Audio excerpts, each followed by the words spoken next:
इस दुनिया में तमाम मिथ, तमाम रहस्य भरे पड़े हैं। बहुत सारे रहस्य ऐसे हैं जिनकी सच्चाई आज तक लोगों के सामने नहीं आई। बहुत सारे रहस्य ऐसे हैं जिसके बारे में ये पता ही नहीं चला कि इसकी शुरुआत कहाँ से हुई। आज की कहानी एक ऐसी रहस्यमयी कहानी है। कहानी एक कब्र और उस कब्र के ऊपर लगी एक मूर्ति की है, जो कि ब्रॉन्ज की मूर्ति है। और ये कहानी है 1870 की। हर दौर में जब जहाँ मीडिया रही है तो बहुत सारे लोगों को मीडिया से शिकायत भी रही है। ख़ास तौर पर जो इस्टेब्लिशमेंट है, गवर्नमेंट है या राजशाही है, तो उन्हें कभी पसंद नहीं आता कि मीडिया उनके ख़िलाफ़ कुछ बोले या कुछ लिखे, या अब आज के दौर में टीवी है तो कुछ दिखाए। नेपोलियन बोनापार्ट, बचपन में आप लोगों ने भी पढ़ी हो, इस हिस्ट्री में पढ़ा होगा, इतिहास। तब फ्रांस में नेपोलियन बोनापार्ट III उस दौर में गद्दी पर थे और उनकी हुकूमत थी। उनको भी हुकूमत में रहते हुए करीब 20 साल से ज़्यादा का वक्त हो चुका था। और उस वक्त कई सारे फ्रेंच मीडिया थे, न्यूज़पेपर भी निकलता था। ऐसा ही एक अखबार था जिसका नाम था ला मर्सिलेज। अब ये ला मर्सिलेज एक्चुअली फ्रेंच नेशनल एंथम भी है, उसको इसी नाम से कहा जाता है। और इत्तेफाक से जो फ्रांस के प्रेसिडेंट हैं, इस बार 26 जनवरी पे हमारे चीफ गेस्ट भी हैं, तो वहाँ का एक न्यूज़पेपर था ला मर्सिलेज। और ये ला मर्सिलेज जो था ये किंगडम के ख़िलाफ़ था, यानी कि नेपोलियन बोनापार्ट की जो हुकूमत थी लगातार उसके ख़िलाफ़ लिखा करता था। अब नेपोलियन बोनापार्ट के बहुत सारे कज़न भी थे। अखबारों में शाही परिवार के लोगों के बारे में अलग अलग कभी एडिटर्स लेटर में भी खबरें छपती रहती थी। 1869 में ऐसी एक खबर छपी, और ये खबर थी नेपोलियन बोनापार्ट के एक कज़न की, पियरा बोनापार्ट। उस कज़न के और उससे रिलेटेड जो लोग थे उसमें कुछ लेडीज़ भी थीं। तो इससे वो नाराज़ हो गया। एडिटर जो थे उस वक्त उससे अपनी नाराज़गी जताई। अब शाही परिवार के ख़िलाफ़ पंगा लेना तो कुछ भी हो सकता था।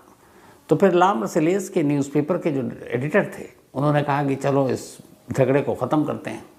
और उन्होंने अपने सबसे होशियार, सबसे सुलझे हुए जर्नलिस्ट, सबसे अच्छे रिपोर्टर विक्टर नुआर, यही नाम था, विक्टर नुआर को, जो नेपोलियन बोनापार्ट III के कज़न थे, पियरा बोनापार्ट, उनके पास भेजा कि जाओ तुम कुछ समझौता कर लो, देख लो क्या कुछ होता है। तो 1869 से इस समझौते की शुरुआत चलती रही, बात होती रही, लेकिन बात बनी नहीं। धीरे धीरे कई बैठकें हुई। लास्ट 11 जनवरी 1870, 11 जनवरी 1870 की बात है ये। लगभग साल भर हो गए थे, अखबार से नाराज़गी चल रही थी शाही परिवार की।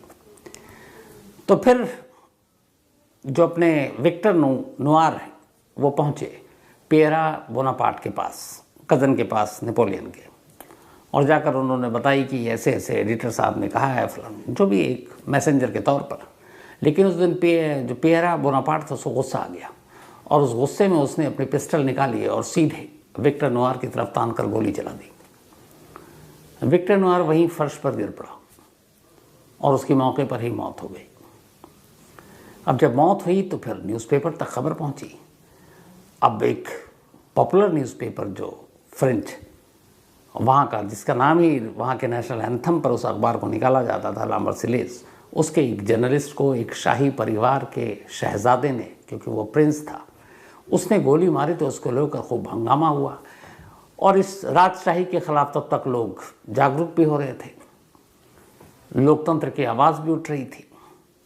तब जब ये एक जर्नलिस्ट की मौत की खबर आई और उसके पीछे की कहानी अखबार में चूँकि लगातार छप रही थी तो लोगों को पता था, तो अपोजिशन को बड़ा मौका मिल गया जो इन सारी चीज़ों के लिए आवाज़ उठा रहे थे। उन्होंने विक्टर नुआर की मौत को एक तरह से एक मुद्दा बना दिया और राजशाही के ख़िलाफ़ आवाज़ उठाने लगे। अब इसके बाद विक्टर नुआर के अंतिम संस्कार था, तो लाश के साथ पूरी एक रैली निकली। और कहते हैं कि उस दौर में शाही परिवार के ख़िलाफ़ जाकर करीब 1 लाख लोग सड़क पर उतर आए और उसकी लाश के साथ विक्टर के वो कब्रिस्तान तक पहुँचे, सिमेट्री तक, और फिर उसे दफनाया गया। अब लोगों में इस बात को लेकर बड़ा गुस्सा था, लेकिन 1870 ये बात है, जनवरी की, जब ये डेथ हुई थी। कुछ वक्त गुजरा और सितंबर 1870 आ गया। सितंबर 1870 में पर्शियन ने फ्रांस पे हमला किया और फिर राजशाही ख़त्म हो गई, उनका कब्ज़ा हो गया। तो जो विरोध में आवाज़ उठा रहे थे सब, मामला थोड़ा दब गया। अब ये भी हुआ कि अब विक्टर नोआर की बात भी लोग भूल जाएंगे। धीरे धीरे वक्त बीता, करीब 21 साल बीत गए। 1870 को जब गोली मारी गई थी विक्टर को, 21 साल के बाद अब लोगों को याद आया विक्टर नोआर। तो उन्होंने कहा कि विक्टर नोआर की जहाँ पर कब्र है, उस कब्र से उसकी लाश को निकाल कर पेरिस के सबसे बड़े कब्रिस्तान में दोबारा दफनाया जाए। उस ताबूत को निकाला जाए और ताबूत समेत एक दूसरे कब्रिस्तान में दफनाया गया था, तो वहाँ से उस लाश को निकाला गया। और अब जो पेरिस का सबसे बड़ा कब्रिस्तान है, उसका नाम है पेरेलिसे। तब ये हुआ कि विक्टर की लाश को पेरिस के सबसे बिगेस्ट जो कब्रिस्तान है पेरेलिसे, वहाँ पे इसको दफनाया जाएगा। लाश निकाली गई बाकायदा तमाम धार्मिक रीति रिवाज के हिसाब से, और ले जाकर अब पेरेलिसे की एक कब्र में उस ताबूत को रख दिया गया। कब्र नई बन गई। अब विक्टर नोआर को पेरी बोनापार्ट ने जो गोली मारी, वो कहानियाँ उस वक्त थी। उस वक्त विरोध प्रदर्शन हुआ, 1 लाख से ज़्यादा लोग उसकी अंतिम संस्कार में शामिल हुए। तो जब ये कब्र का ट्रांसफ़र हुआ एक जगह से दूसरी जगह, तो ये भी मीडिया में खबर आई। तो 21 साल के बाद विक्टर नोआर एक बार फिर से ज़िंदा हो गया। जब ज़िंदा हुआ तो उसके कुछ चाहने वाले, उन्होंने कहा कि इस ज़िंदा होने को कुछ भुनाया जाए। तो फिर तय हुआ कि विक्टर नोआर की एक मूर्ति बनाई जाए, एक ऐसी मूर्ति जो यादगार हो। अब इसके लिए बहुत ढूंढा गया, आखिर में एक मूर्तिकार मिला जो बहुत ही नामी था उस वक्त। उससे कहा गया कि आप एक मूर्ति बनाओ, हमें पता नहीं कैसी मूर्ति है, लेकिन अच्छी होनी चाहिए, और क्या सब्जेक्ट कैसे आप बनाओगे वो आपके ऊपर छोड़ दिया, लेकिन वो ब्रॉन्ज की मूर्ति होनी चाहिए। अब जिस मूर्तिकार को ये काम सौंपा गया, उसने कहा कि ऐसी कैसी या कौन सी मूर्ति बनाएं जो लोगों को यादगार, और उस मूर्ति के ज़रिए उसका भी नाम और ज़्यादा हो जाए। उसने बहुत सोचा। जब जनवरी 1870 में विक्टर का कत्ल हुआ था, तो उस अखबार ने जिसमें वो काम करते थे, ला मर्सिलेस, उसने पूरा डिस्क्रिप्शन छापा था, कैसे गोली चली, कैसे वो गिर गए फर्श पर, और उस वक्त कैसे लाश ज़मीन पर पड़ी हुई थी। उस दिन विक्टर ने क्या कपड़े पहने थे, क्या जूते पहने थे, ये सारे डिस्क्रिप्शन के साथ एक स्केच बना था क्राइम सीन को डिस्क्राइब करते हुए। तो वो स्केच भी अखबार में छपा था।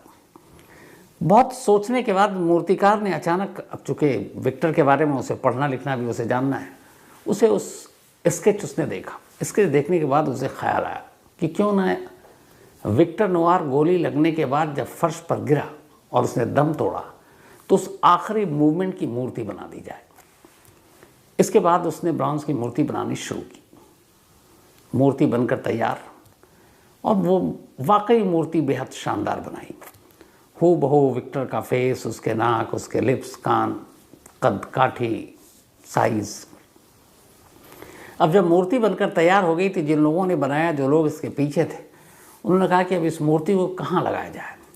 बहुत सोच विचार के बाद यह तय हुआ कि इस मूर्ति को इसी पेरेलिसे कब्रिस्तान में विक्टर नोआर के कब्र के ऊपर रखी जाए। आइडिया सबको पसंद आया। अब उस मूर्ति को ले जाकर उस कब्र पर लिटा दिया गया, तब फिक्स कर दिया गया एक तरह से। ये जो आप तस्वीर देख रहे हैं, ये वही मूर्ति है जो बनाई गई थी। अब मूर्ति को उस कब्र पर रख दिया गया। कुछ लोग शुरू में आए, जो सारी चीज़ें हैं उन्होंने मूर्ति देखी, चले गए, और एक तरह से लगा कि अब विक्टर नोआर की कहानी एक बार फिर से ख़त्म हो जाएगी। लेकिन ये जो कब्रिस्तान था पेरेलिसे, पेरिस का सबसे बिगेस्ट कब्रिस्तान, अब जब बड़ा है तो इसका मतलब है कि हर रोज़ वहाँ बहुत सारी लाशें आते होंगी, बहुत सारे ताबूत आते होंगे, बहुत सारे लोग आते होंगे उस आखिरी घड़ी का गवाह बनने के लिए। तो उस कब्रिस्तान में डेली सैकड़ों लोग आते थे, और जब वो गुजरते तो इकलौता एक कब्र था जिसको वो देखते कि इस कब्र के ऊपर एक मूर्ति रखी है। उस मूर्ति की कहानी वहाँ चर्चा में थी, सभी को पता था, मीडिया में खबर छपी थी। तो उन्हें पता था ये विक्टर नोआर एक जर्नलिस्ट है जिसको नेपोलियन बोनापार्ट III के कजिन ने गोली मारी थी।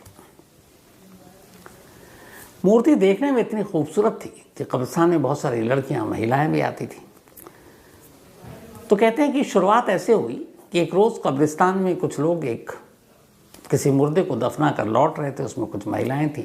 अचानक उनकी नज़र पड़ी और वो इतना क्यूट मूर्ति लगा कि उन्होंने जाकर पहले उसके पेशानी पे फिर उसके लिप्स पे किस कर दिया और वो वहाँ से निकल गई। इसके बाद फिर ये कई और आए, वो बड़ा खूबसूरत लगता, वो कोई हाथ पे किस कर देता, कोई गाल पे किस कर देता, कोई लिप पे किस कर देता और वो निकल गए। अब फिर धीरे धीरे यहीं से रहस्य शुरू हुई कि अचानक पेरिस के अंदर एक रूमर उड़ा, अफवाह ये उड़ी कि इस पेरेलासी कब्र में एक मूर्ति रखी हुई है एक कब्र के ऊपर, जो एक जर्नलिस्ट विक्टर नोआर की है, और इसको जो भी महिला जिसको कोई औलाद नहीं होती, जिसने तमाम मिन्नतें कर ली, अगर उस मूर्ति को किस करे तो वो माँ बन जाएगी, वो प्रेग्नेंट हो जाएगी और साल भर के अंदर। अब जब ये बात उड़ी तो धीरे धीरे फिर मीडिया में खबर छपी। अब ऐसी बहुत सारी औरतें, महिलाएं हैं पूरी दुनिया में, अपने देश के साथ साथ, जो औलाद की खातिर कहाँ कहाँ नहीं भटकती हैं, दर दर भटकती हैं, मंदिर, मस्जिद, गुरुद्वारे, दरगाह, हर जगह बाबाओं के पास, कि कहीं से भी उम्मीद मिलती है कि उनकी गोद भर जाए, वो पहुंच जाती हैं। तो अछूता इसको लेकर अब विदेश के लोग भी नहीं अछूते। तो अब जब ये बात फैली तो बहुत सारी ऐसी महिलाएं थी जिनकी शादी को कई बरस बीत गए, औलाद हुई नहीं। अब वो उस कब्रिस्तान में पहुंचने लगी बिना मुर्दों के साथ। क्यों? बस जाकर विक्टर नोआर की मूर्ति को एक किस करनी है और उस किस करने से उनको उम्मीद है कि वो माँ बन जाएंगी। धीरे धीरे अब तांता लगना शुरू हो गया। अब जब तांता लगना शुरू हो गया तो इसके बाद फिर नई नई कहानियाँ आनी शुरू हो गई। एक आया कि जो मूर्ति को किस करे प्रेग्नेंट तो होती है। दूसरा आया कि अगर वैसी लड़कियां जिनको उनकी मन चाहा वर नहीं मिल रहा, शादी नहीं हो पा रही है, तो वो भी अगर जाएं उस मूर्ति के पास और अगर वो उसके राइट फुट, दाहिने पैर को छुएं तो उनको बहुत ही प्यारा और प्यार करने वाला पति मिलेगा। अगर उसके बाएं पैर को कोई छुए तो उसको ट्विंस यानी कि जुड़वां बच्चा पैदा होगा। तो लिप्स करना, पैर छूना, दोनों पैर छूना, यह जो एक हैट है मूर्ति में, उस टोपी में अगर कोई गुलाब डालता है तो उससे भी उसको मनचाहा पति मिलेगा, औलाद होगी। तो ये सारी चीज़ें तेज़ी से बढ़ना शुरू हो गया। अब और अफवाहें फैलने लगी कि जो माँ नहीं बन पा रही हैं वो उस मूर्ति के जो प्राइवेट पार्ट्स हैं अगर उसको जाकर टच करती हैं तो वो प्रेग्नेंट हो जाएंगी। तो धीरे धीरे ये बात पेरिस के बाहर तक पहुंच गई। अब हज़ारों की तादाद में ऐसी महिलाएं हैं या लाखों की तादाद में जिनकी शादी नहीं हुई। सिर्फ अपने देश का मसला नहीं है, तो वहाँ भी ऐसे कि कोई ऐसा साथी मिले जो मनचाहा हो। तो एक उम्मीद के खातिर ये सब अब सीधे इस पेरेलासी कब्रिस्तान में पहुंचनी शुरू हो गई, खासतौर पर तमाम महिलाएं। अब जब पहुंचनी शुरू हो गई तो कोई किस कर रहा है, कोई टच कर रहा है, कोई पैर छू रहा है, कोई रब कर रहा है। उससे धीरे धीरे ये हुआ कि ये ब्रॉन्ज की मूर्ति बनी थी। उन जगहों पे जहाँ जहाँ ये टच करते, किस करते, वो बिल्कुल आप देखेंगे तो चमचमाने लगा, मतलब वहाँ पे शाइनिंग है। बाकी जगह जो मूर्ति है अपने ओरिजिनल कलर में है। तो अब ये हुआ कि अगर इसी तरह से लोग आती रहीं महिलाएं और उसको टच करती रहीं, किस करती रहीं, छूती रहीं, तो ये मूर्ति अपना असली रंग खो देगी। तो अब क्या करें? तो जिन लोगों ने मूर्ति बनाई, जो इसके पीछे थे, उन्होंने कहा कि रोकना पड़ेगा लोग, ख़ासतौर पर तमाम औरतों को, लड़कियों को। 2004 में ये बात देखिए कहाँ से चला रहा है। और उसके बाद ये कहानी आती 2004 में। 1870 की बात है ये, जब ये हुआ था। और 1891 में कब्र का ट्रांसफ़र किया गया था। उसके बाद 2004 में ये हुआ कि मूर्ति अपना असली रंग खो रही है।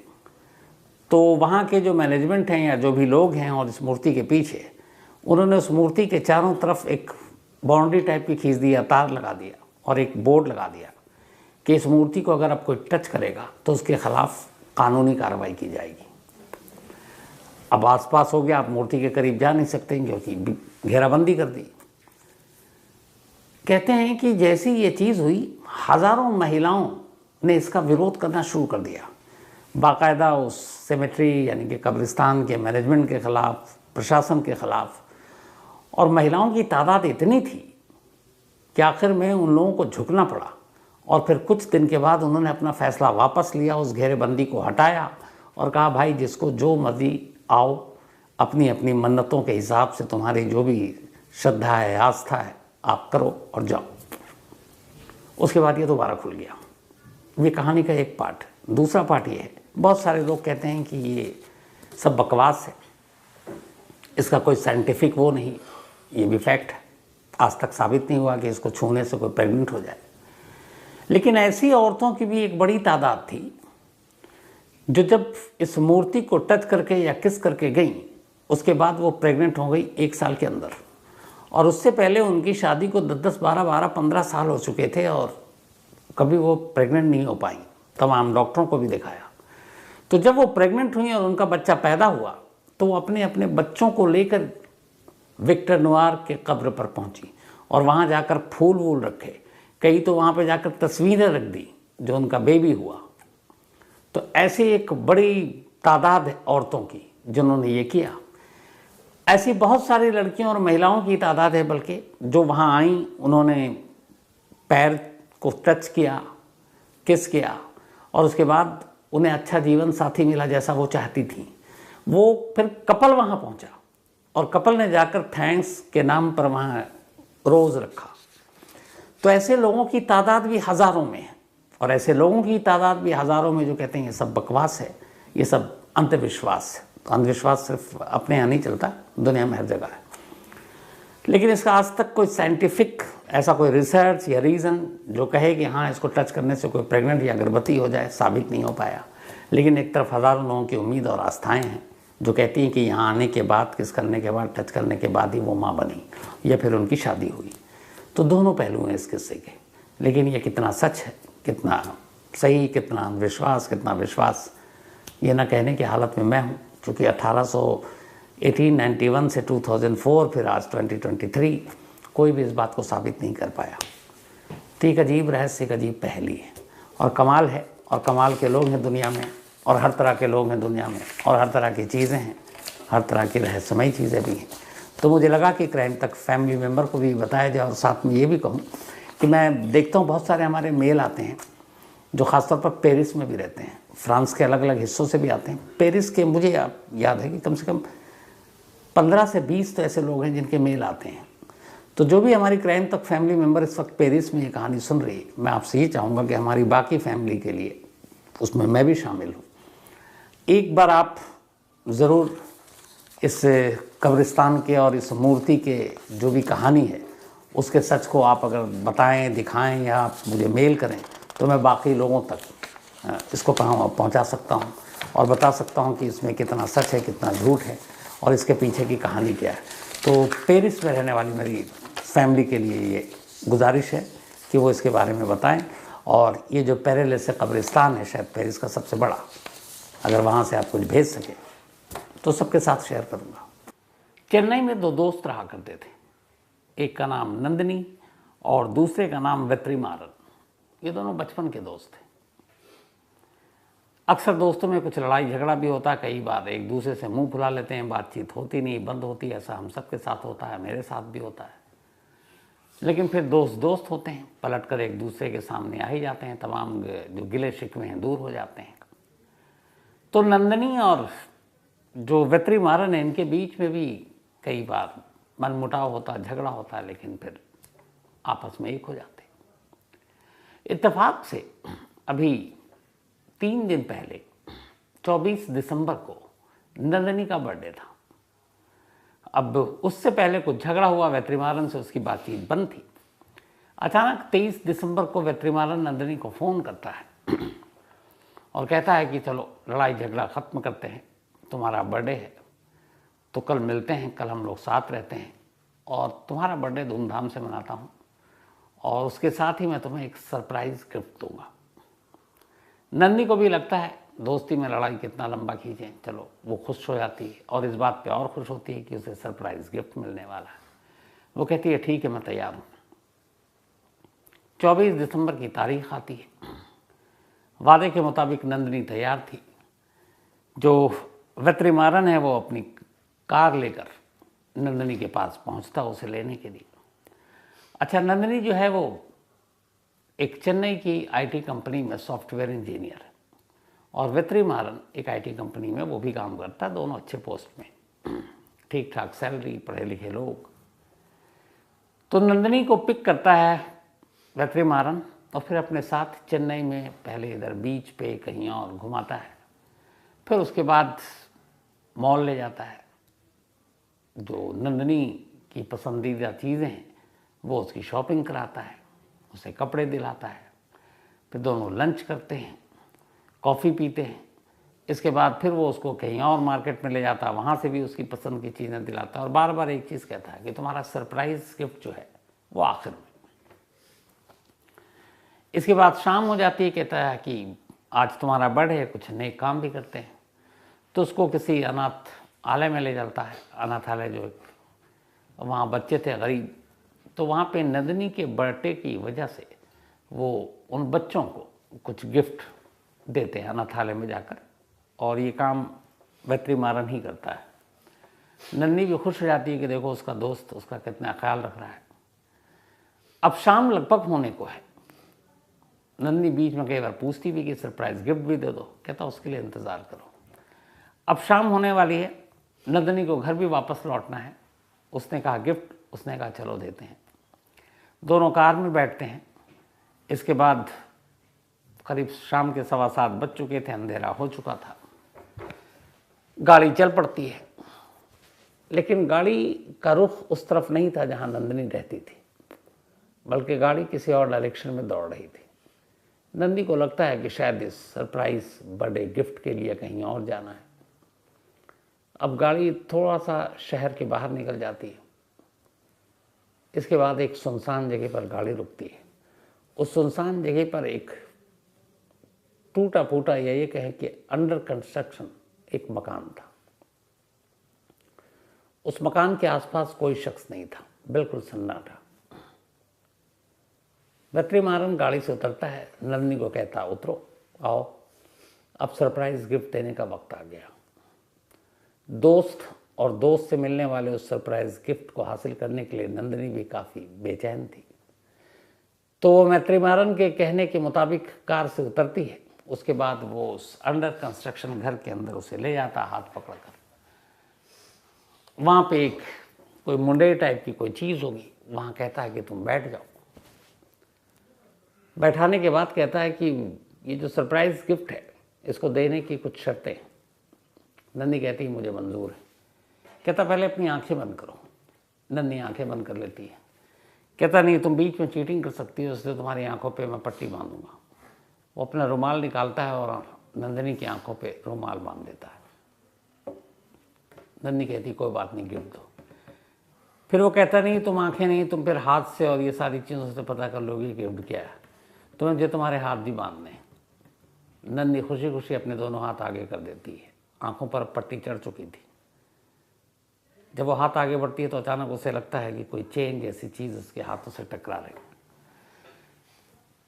उसके दोनों हाथ अब जंजीर से बन चुके थे और उस जंजीर पे एक ताला लगा दिया गया। अब नंदनी बेचैन, लेकिन अब भी वो अपने दोस्त की दोस्ती पर फख्र और कह रही है अब गिफ्ट दे ही दो, इतना क्यों इंतज़ार करा रहे हो। कहता नहीं, तुम फिर खड़ी होकर भागने लगोगी गिफ्ट को देखकर खुशी में। तो मैं नहीं चाहता हूँ, मैं चाहता हूँ तुम बैठकर उसी हिसाब से देखो, फिर मैं एक एक करके जब तुम नॉर्मल हो जाओगी तो फिर सारी चीज़ें खोल दूँगा, तो तुम्हारे पैर भी बांधूँगा। नंदनी फिर खुशी खुशी तैयार हो जाती है। थोड़ी देर के बाद उसे पैर में भी एहसास होता है कि कोई चीज़ लिपट रही है, वो भी एक जंजीर थी। अब दोनों पैर को करीब लाकर जंजीर से बांधने के बाद उसमें भी वो ताला लगा देता है। अब नंदनी बैठी हुई है, उसकी आंखों पर पट्टी है दोनों हाथ आगे की तरफ यूं, और उसमें जंजीर और ताला लगा हुआ है। दोनों पैर ज़मीन पर हैं और दोनों पैरों के भी जंजीर से बांधा जा चुका और ताला लगा हुआ है। तो एक तरह से अब नंदिनी बेबस है, न वो खड़ी होकर चल सकती है, न अपने हाथ से कुछ छू सकती है, और न सामने कुछ देख सकती है। जब ये सब कुछ हो गया तो नन्ही कहा कि मुझे लेट हो रहा, अब घर भी जाना है, बहुत हुआ, चलो अब तुम मुझे सरप्राइज़ गिफ्ट दो। और ये सारी चीज़ें करते हुए बार बार वेत्रीमारन ये भी कह रहा है कि तुम्हारा बर्थडे है और ऐसा सरप्राइज़ गिफ्ट तुम्हें कभी किसी ने नहीं दिया होगा जो मैं आज देने जा रहा हूँ। और नन्ही का जोश या एक्साइटमेंट एक तरह से बढ़ता जा रहा है।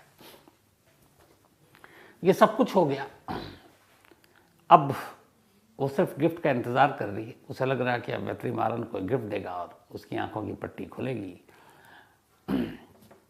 हाथों की जंजीर खुलेगी, पैरों की जंजीर खुलेगी, और वो गिफ्ट लेगी और फिर दोनों घर जाएंगे। लेकिन तभी अचानक उसे एहसास हुआ कि जैसे उसके सर से नीचे धीरे धीरे कुछ पानी टपक रहा है। तभी उसने स्मेल किया, उसे लगा कि ये पेट्रोल या शायद मिट्टी का तेल है। वो अचानक घबरा गई, बोली ये क्या है? वेत्रीमारन कुछ भी नहीं कह रहा। धीरे धीरे वो, या जो भी, चूंकि वो देख नहीं रही कि सामने कौन है, उसके पूरे बदन को पेट्रोल या फिर केरोसिन ऑयल से एक तरह से नहला दिया गया। अब इससे पहले कि नंदिनी कुछ समझ पाती, कुछ कह पाती, वो चीख रही है कि क्या कर रहे हो, ये क्या है, ये क्या है। तब तक एक आग, माचिस की तीली या लाइटर, उससे शोला निकलता है और उस पेट्रोल या फिर केरोसिन ऑयल से भीगी नंदिनी के जिस्म पर वो शोला डाल दिया जाता है। देखते ही देखते अचानक आग की लौ पकड़ लेती है और अब नंदिनी जिंदा जल रही है। वो बेतहाशा अब चीख रही है, चिल्ला रही है, लेकिन वो सुनसान इलाका कुछ सुनने वाला नहीं। और वो बार बार कह रही है, वेत्रीमारन मुझे बचाओ, वेत्रीमारन तुम ये क्या कर रहे हो, तुम ऐसा क्यों कर रहे हो। लेकिन उधर से कोई जवाब नहीं। जब आग की लपटें तेज़ होने लगी और अब नंदिनी अपनी पूरी ताकत से चीखने लगी खुद को आखिरी वक्त तक बचाने के लिए, तब वेत्रीमारन को लगा कि शायद कुछ लोग उसकी चीख सुनकर इधर आ जाएंगे। वो घबरा गया। वो वहाँ से फौरन दौड़ता है, अपनी गाड़ी में बैठता है और निकल जाता है। उसके निकलते ही इत्तेफाक की बात है कि कुछ लोग उस रास्ते से गुजर रहे हैं और गुजर रहे हैं। अचानक उन्हें एक लड़की की चीख की आवाज़ सुनाई देती है एक सन्नाटे में। वो सब परेशान देखते हैं आसपास, तो वही एक अंडर कंस्ट्रक्शन घर। वो हिम्मत दिखाते हैं, जाते हैं, तो उनकी आंखें फटी की फटी रह जाती है। देखती हैं कि एक लड़की जिसके दोनों हाथ पैर में जंजीर है, बुरी तरह से आग ने उसको घेर रखा है और वो लगातार चीख रही है, रो रही है, बचाने की मदद कर रही है। किसी तरह वो लोग हिम्मत दिखाते हैं, कुछ कपड़े बाकी चीज़ें डालते हैं और आग पर काबू पा लेते हैं। लेकिन अब तक नंदी बहुत जल चुकी थी। इसी बीच में उनमें से एक लोकल पुलिस को फ़ोन करता है। फ़ौरन पुलिस की टीम मौके पर आ जाती है। नंदी को फिर पुलिस अपने साथ अस्पताल ले जाती है। अस्पताल में उसका इलाज शुरू होता है। नंदिनी अभी होश में थी। पुलिस अब उससे फिर भी पूछती है कि आपका कोई फैमिली, कोई ये बताएं किसी को, कोई नंबर, कोई शख्स जिसको बुलाया जा सके। नंदिनी सिर्फ एक नाम लेती है और एक नंबर बोलती है, कहती है मेरा दोस्त है वेत्रीमारन, इस नंबर पे कांटेक्ट कर लीजिए, सबको पता चल जाएगा। पुलिस नंबर लेती है, वेत्रीमारन को फ़ोन करती है, बताती है कि मैं इधर से, पुलिस इस हॉस्पिटल से। वेत्रीमारन एक फ़ोन पर ये सुन कर के सामने से पुलिस से घबरा जाता है। लेकिन तभी पुलिस वाला कहता है कि एक लेडी है जिनको किसी ने जलाने की कोशिश की, वो अस्पताल में है और अभी उन्होंने, जब हमने पूछा कोई आपका परिवार का या कोई दोस्त, तो उन्होंने आपका नंबर दिया, तो वो यहाँ एडमिट हैं, आप आ जाइए उनको देखने के लिए। वेत्रीमारन कहता है जी मैं उनका दोस्त हूँ, मैं अभी आ रहा हूँ। थोड़ी देर के बाद वेत्रीमारन उस पुलिस के बताए अस्पताल में पहुँच जाता है। वहाँ जाता है, पुलिस वाले उससे पूछते हैं, अब चूँकि वो बहुत ज़्यादा जली हुई है तो बिल्कुल आईसीयू के बंद वार्ड जो होता है उसमें है। पुलिस वाले उससे पूछते हैं, बताता है कि हाँ मैं इसका दोस्त हूँ, इनका नाम नंदनी है, आज इनका बर्थडे था, लेकिन ये पता नहीं कि ये सब कुछ कैसे हुआ। तो पुलिस वाले कहते हैं अच्छा कोई बात नहीं। अब नंदनी का भी कोई स्टेटमेंट नहीं लिया गया है, हालत ख़राब है। अब पुलिस इंतज़ार कर रही है कि शायद वो थोड़ी बेहतर हो तो आगे कुछ बता सके, लेकिन ये इंतज़ार ख़त्म हो गया, इसलिए कि कुछ देर के बाद नंदनी ने दम तोड़ दिया। अब नंदनी की मौत हो गई। जब मौत हुई तो पुलिस ने अब अस्पताल में देखना शुरू किया और पूछना शुरू किया कि ये वेत्रीमारन जो जिसको बुलाया गया था, जिसका नंदनी ने नंबर दिया था, वो कहाँ है। तो चारों तरफ देखा गया, तो फिर स्टाफ से पूछा गया तो पता चला कि साहब जब अब वो आया था, जब आप लोग थे, तो वो 2-4 मिनट तो रुका, उसके बाद से उसका कोई अता पता नहीं है। अब पुलिस परेशान, पुलिस ने वेत्रीमारन के मोबाइल पे दोबारा कॉल किया जिससे बुलाया था, वो स्विच ऑफ। पुलिस को लगा कि ये कैसे हो सकता है कि एक मरती हुई लड़की आखिरी वक्त में अपने एक दोस्त का नंबर दे रही है और कह रही है कि यही है सब कुछ, और वो उसको मरता हुआ छोड़कर अस्पताल से भाग गया। खैर पुलिस को लगा कि हो सकता है बहुत करीबी दोस्त ना हो, कुछ और काम हो, आजकल दुनियादारी में बाकी रिश्ते नाते तो पीछे रह जाते हैं। तो पुलिस ने फिर भी उनके परिवार को नंदनी के इन्फॉर्म किया, परिवार वाले आए, उसके बाद बॉडी ले गए, अंतिम संस्कार हो गया। लेकिन जिस तरीके से ये सारी चीज़ें हुई, जो चश्मदीद था, दोनों पैर हाथ में जंजीरें बंधी थी, आंखों पर पट्टी थी, तो उससे साफ था कि नंदनी को जिंदा जलाया गया, यानी कि एक मर्डर का केस है। पुलिस ने मर्डर का केस दर्ज किया, तफ्तीश शुरू की। अब तफ्तीश शुरू करने के बाद पुलिस की नज़र में पहली जो चीज़ थी वो वही वेत्रीमारन था, क्योंकि नंदनी ने आखिरी वक्त में उसका नाम दिया था। अब उसका मोबाइल स्विच ऑफ, लेकिन फ़ोन नंबर था। पुलिस ने कॉल डिटेल निकाले, लोकेशन निकाला, और काफ़ी फिर इस दौरान में पुलिस की एक दूसरी टीम नंदनी के तमाम दोस्तों और रिश्तेदारों से पूछताछ कर रही है। तो उन सब से पूछताछ करने के दौरान पुलिस को एक कहानी पता चलती है। इधर वेत्रीमारन का मोबाइल स्विच ऑफ, लेकिन लोकेशन है, एक पुलिस की टीम उसको ढूंढ रही है। थोड़ी मेहनत के बाद वेत्रीमारन हाथ आ जाता है। इधर नंदनी के दोस्त और बाकी लोग कहानी बता चुके थे। अब उधर वेत्रीमारन और इधर कहानी, इन दोनों को जब पुलिस मिलाती है तो फिर एक पूरी नई कहानी तैयार होती है। कहानी नंदनी की मौत की, कहानी नंदनी के मौत के पीछे की वजह की। और इस कहानी की शुरुआत हुई थी मदुरई से, चेन्नई से दूर बहुत। तब नंदनी मदुरई के गर्ल्स स्कूल में पढ़ा करती थी, और उसी स्कूल में एक लड़की पढ़ा करती थी, उसका नाम था गुरुगेश्वरी। गुरुगेश्वरी और नंदनी एक ही क्लास में थे, दोनों में अच्छी दोस्ती हो गई। स्कूल की ये दोस्ती फिर दोनों ने जब 12th किया तो दोस्ती इतनी गहरी थी, उन्होंने कहा कि हम कॉलेज भी साथ जाएंगे। अब दोनों ने एक ही कॉलेज चुना, कॉलेज में भी दोनों एक साथ रहे। इनकी दोस्ती लंबी चली, दोनों एक दूसरे को बहुत मानते थे। पर धीरे धीरे जब वक्त बीता तो नंदनी को पता चला कि गुरुगेश्वरी में कुछ इश्यूज़ हैं, और वो सबसे खुलकर बात नहीं करती, लेकिन नंदनी उसकी बहुत क्लोज दोस्त थी। तो उसने उससे पूछा क्या है तुम्हारी, मतलब तुम झिझकती भी हो, बहुत सारी चीज़ें खुल के रहती हो, लेकिन लगता नहीं कि खुल के हो। तब गुरुगेश्वरी नंदनी को बताती है कि असल में मैं एक ट्रांसजेंडर हूँ। ट्रांसजेंडर जिसको आजकल हम लोग संवैधानिक भाषा में किन्नर भी बोलते हैं, मतलब कोई ऐसा, किन्नर 2 तरह के होते हैं, एक मेल भी एक फीमेल भी, महिला भी और पुरुष भी।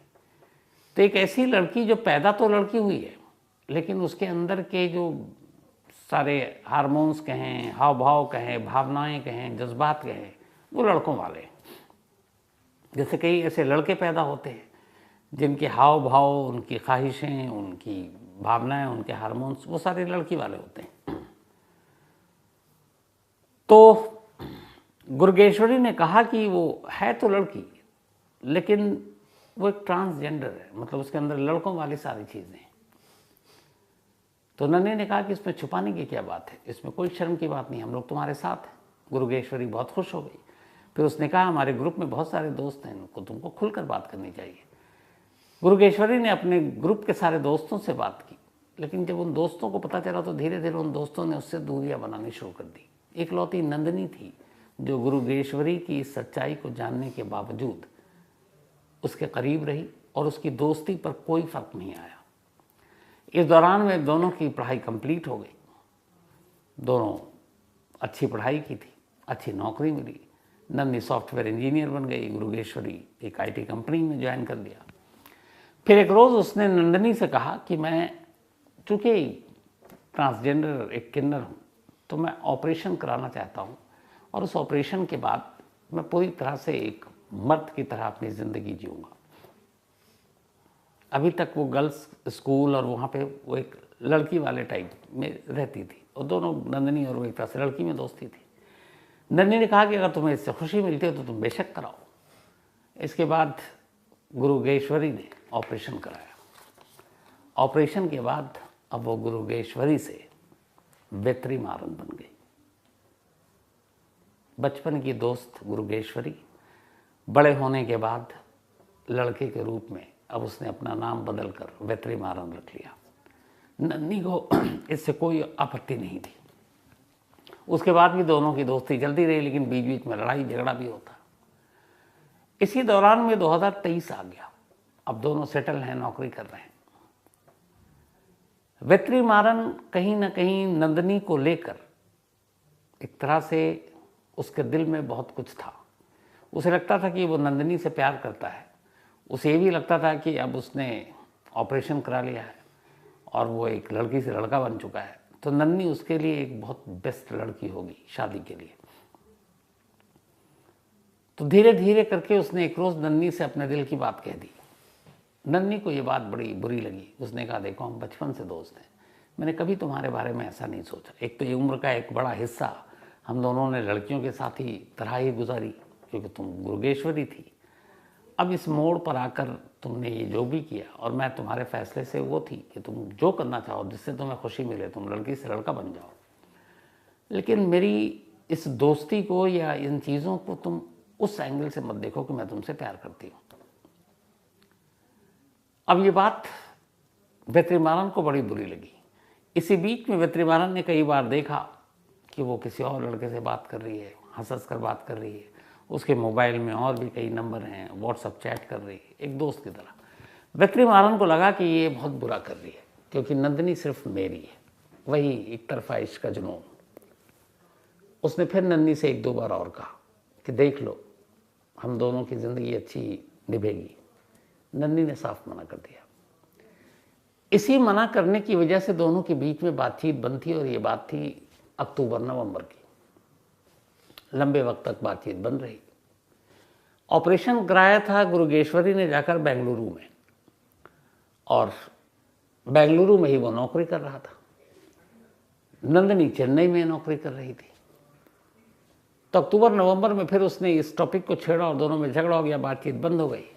इसी दौरान में 23 दिसंबर को, काफ़ी लंबे टाइम के बाद, बेत्री मारन ने नंदनी को फ़ोन किया। उसने कहा, चलो पुरानी बातों को छोड़ते हैं, नई ज़िंदगी शुरू करते हैं। तुम्हारे फैसले से मैं सहमत हूँ, तुम अपनी ज़िंदगी जियो, मैं अपनी, लेकिन हमारी दोस्ती तो कायम है। तो इसी दोस्ती के नाम तुम्हारा बर्थडे साथ सेलिब्रेट करेंगे, और इस बार मैं तुम्हें एक सरप्राइज़ गिफ्ट दूंगा। ये कॉल उसने 23 दिसंबर को किया, और 24 दिसंबर को वो सरप्राइज़ गिफ्ट यही था जो मैंने आपको शुरुआत में बताई। आँखों पे पट्टी, दोनों हाथों में चेन ताले, पैर में चेन ताले, और उसके बाद नंदनी को जिंदा जलाना। ये उसका सरप्राइज़ गिफ्ट था। बेत्री मारन पुलिस के कब्जे में है, फिलहाल पुलिस की इस कस्टडी में। पुलिस उससे पूछताछ कर रही है और बाकी तमाम चीज़ें, सबूत इकट्ठा करने की कोशिश कर रही है। तो ये थी एक सरप्राइज बर्थडे गिफ्ट की कहानी। आज की जो कहानी है पुलिस की तफ्तीश की एक नायाब कहानी है, इसलिए कि इस केस में इतने सारी चीज़ें थी कि खुद पुलिस उलझी हुई थी।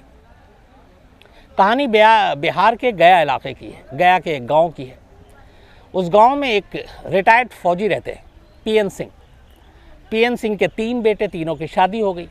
शादी के बाद उनके बच्चे हुए, तो घर में 3 बेटे, बहुएं और 11 पोते पोतियाँ। पूरा खुशहाल परिवार साथ में सब रहते थे। 2013 में एक रात उस घर की दीवार पर 10 नाम लिखे मिलते हैं। जो नाम लिखे गए थे वो बड़े सीक्वेंस में लिखे गए थे। पहले 5 नाम लड़के के थे और आखिरी के 5 नाम लड़कियों के, और कुल मिलाकर ये 10 नाम थे। और ये 10 के 10 जो नाम थे ये पीएन सिंह के पोते और पोतियों के थे, और उन्हीं के घर के दीवार के बाहर ये नाम लिखे थे। तो पहले तो किसी को समझ में नहीं आया कि इस नाम का मतलब क्या है। फिर ये लगा कि किसी बच्चों की है कि चलो इस घर में इतने बच्चे रहते हैं, बचपन में कई लोग होता था अपने नाम लिखने का शौक, लिख दिया होगा। तो इसको कोई सीरियसली लेता नहीं है। बट सुबह होते होते उस घर से 5 लाशें मिलती हैं, और इत्तेफाक से जो सीक्वेंस में नाम लिखे गए थे, पहले 5 नाम लड़कों के थे और आखिरी के 5 नाम लड़कियों के। पहले 5 नाम जो 5 लड़कों के थे वो सही सलामत थे, उनमें से किसी को कुछ नहीं हुआ। लेकिन जो 5 नाम लड़कियों के थे, उन 5 लड़कियों के उस घर के अंदर 5 अलग अलग कमरे में लाश पड़ी हुई थी। उन 5 को गोली मारी गई थी। पुलिस पहुंचती है, मौके पर तफ्तीश होती है। इसके बाद दीवार पे लिखे हुए इस नाम की बात भी पुलिस के कानों तक आती है। पुलिस देखती है, हैरान भी होती है।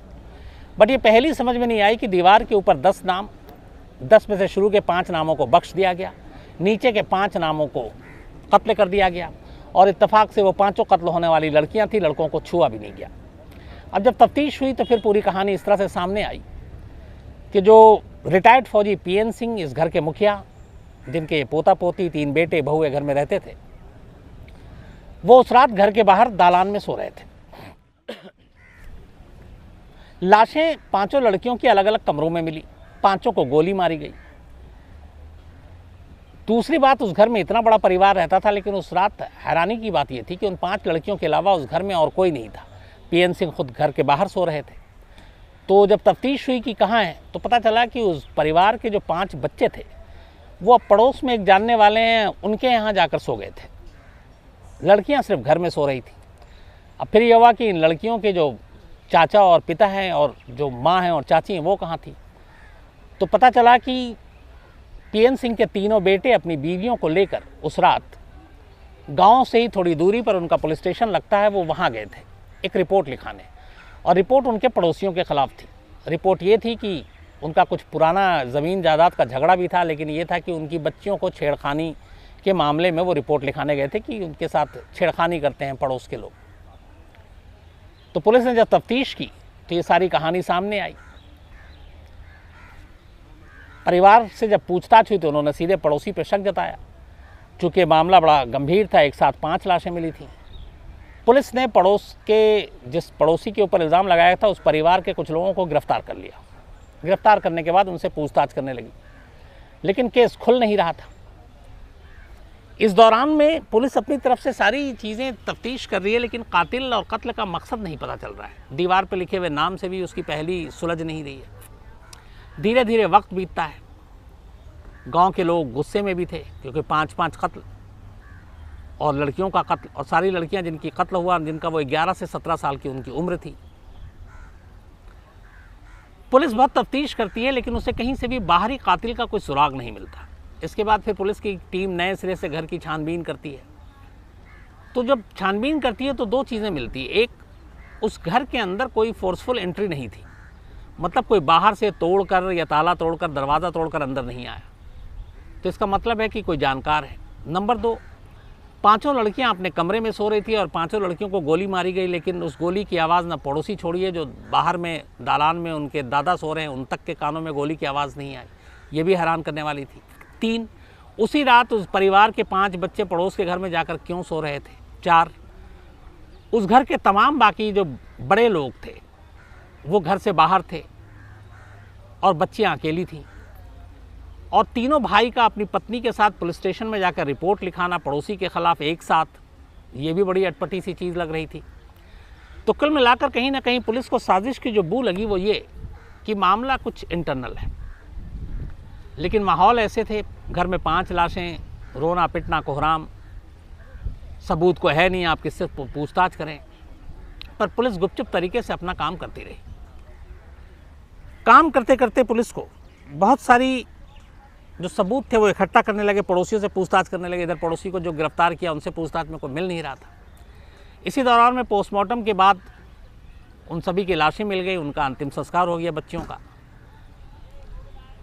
फिर भी पुलिस को कोई सुराग नहीं मिला। जो फिंगरप्रिंट्स उठाए उससे भी कुछ नहीं मिला। जो दीवार पे हैंडराइटिंग थी उससे भी कोई फ़ायदा नहीं हुआ कि किसने लिखा और क्यों लिखा। तो पुलिस की तफ्तीश बढ़ती रही कि कुछ कामयाबी नहीं मिल रही थी। इसी दौरान में एक पुलिस वाले ने सोचा कि क्यों ना, जब बाहर का कोई शक है नहीं, तो घर वालों पे पूरा ज़ीरो इन किया जाए और हर एंगल से इनकी जांच की जाए। तो पता करना शुरू किया गया। कहता है इस रात, जिस रात ये कत्ल हुआ, इस घर के तीनों भाई और अपनी पत्नियों के साथ पुलिस में पड़ोसी के खिलाफ रिपोर्ट लिखाने गए थे। तो वहाँ पता चला कि हाँ जी, ये लोग आए थे, रिपोर्ट लिखाया था। तब उनकी मौजूदगी वहाँ पे भी साफ़ हो गई। जो दादा थे वो बाहर सो रहे थे, उनका कोई रोल नहीं था तफ्तीश में। फिर पुलिस के हाथ खाली थे। 2013 का मामला था। उस वक्त बिहार और बाकी जैसे दूर दराज के इलाकों में, अभी भी गांव में, ये जो टेक्निकल सर्विलांस होता है, मोबाइल लोकेशन और ये सारी चीज़ें, बहुत सारे पुलिस वाले, अब तो चूँकि खैर 8 साल पुराना मामला हो गया, अब बहुत ज़्यादा एडवांस हो गए, तो इन चीज़ों को बड़ा अहमियत नहीं दी जाती थी। वो पुराना जो ढर्रा था इन्वेस्टिगेशन का, उसी को फॉलो करते थे। लेकिन यहाँ फिर पुलिस वालों को लगा कि नहीं, इस परिवार के पास, सभी के पास मोबाइल है, इस मोबाइल के ज़रिए कातिल को ढूंढते हैं। उन्होंने मोबाइल के अब लोकेशन ट्रेस करना शुरू किए। तो 3 भाइयों में से पहले भाई का उस रात का लोकेशन वो थाने के इर्द गिर्द मिला, जो वहाँ का टावर था उसी से वो मिल रहा था। दूसरे भाई और उसकी पत्नी का भी, और पहले वाले की भी पत्नी का भी लोकेशन वहीं मिला। तीसरा जो भाई था, जब उसका लोकेशन ट्रेस किया तो पुलिस चौंक उठी।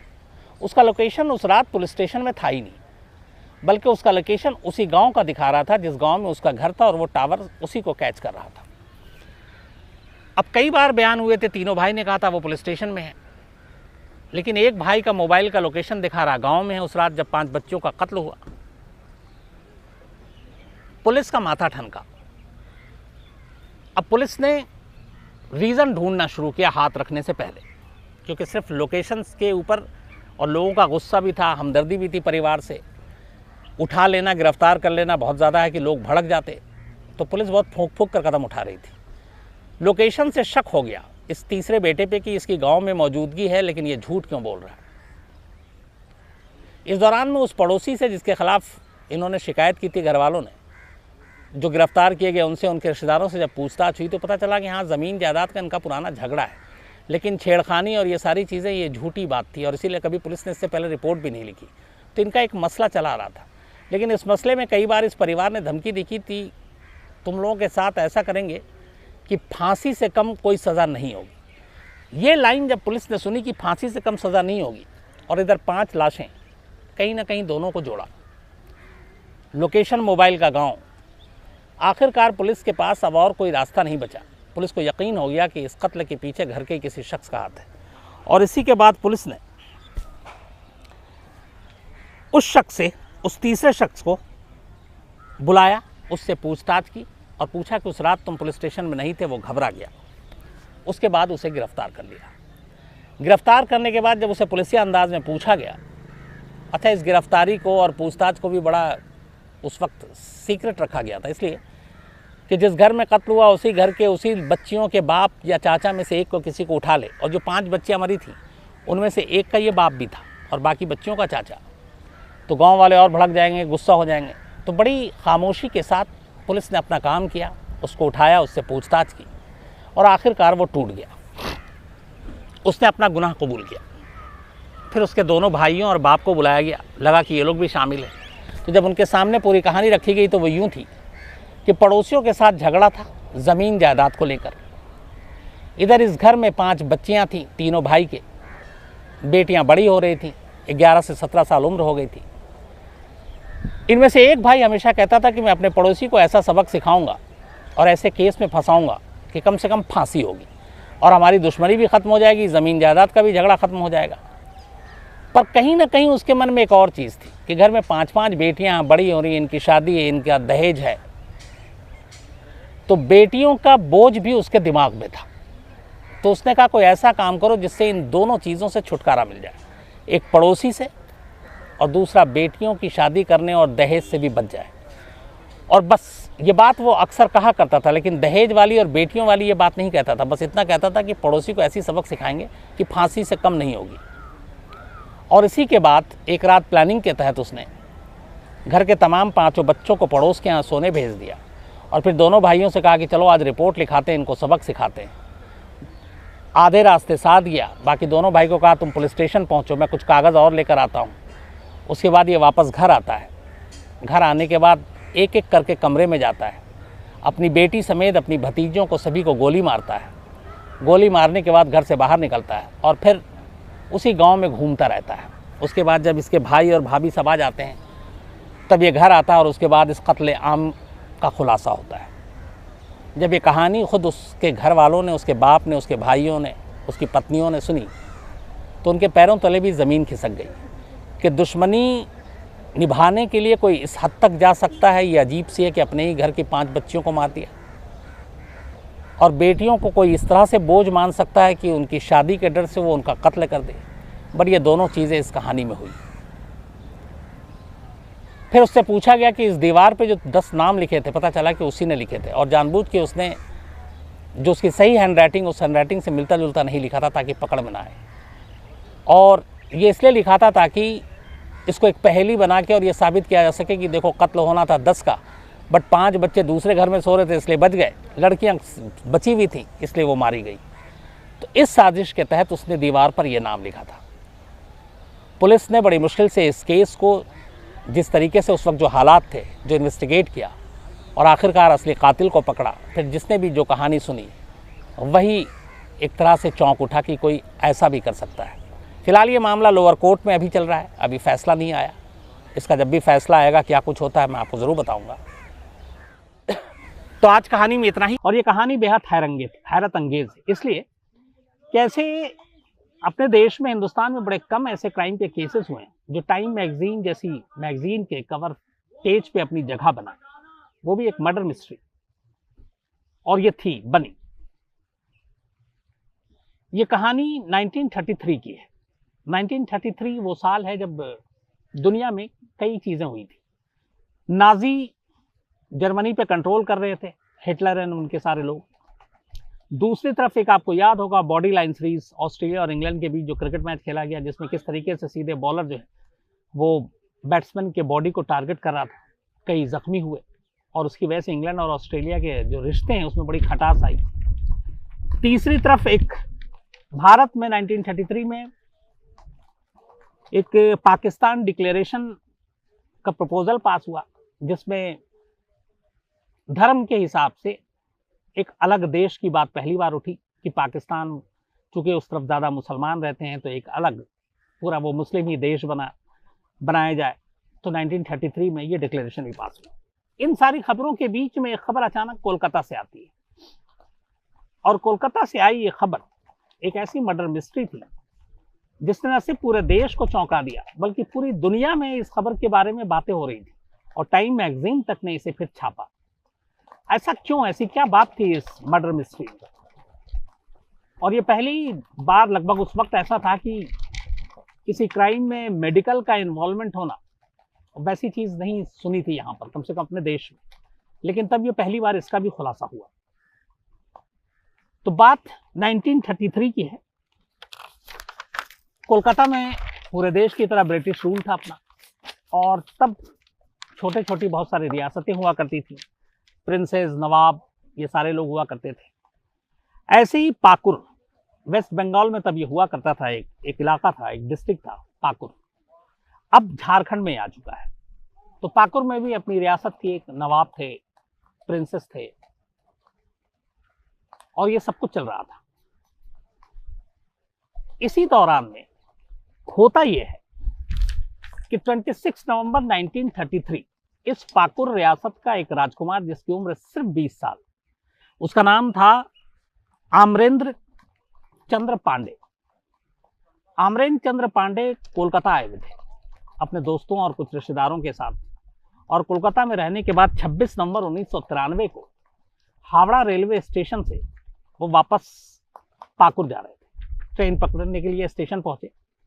स्टेशन पे बहुत ज़्यादा भीड़ नहीं थी, और आमतौर पर जब उस वक्त के नवाब और राजकुमार ये सब चलते थे, तो उनके साथ उनके नौकर, दोस्त, रिश्तेदार, मतलब एक पूरा काफिला लाव लश्कर हुआ करता था।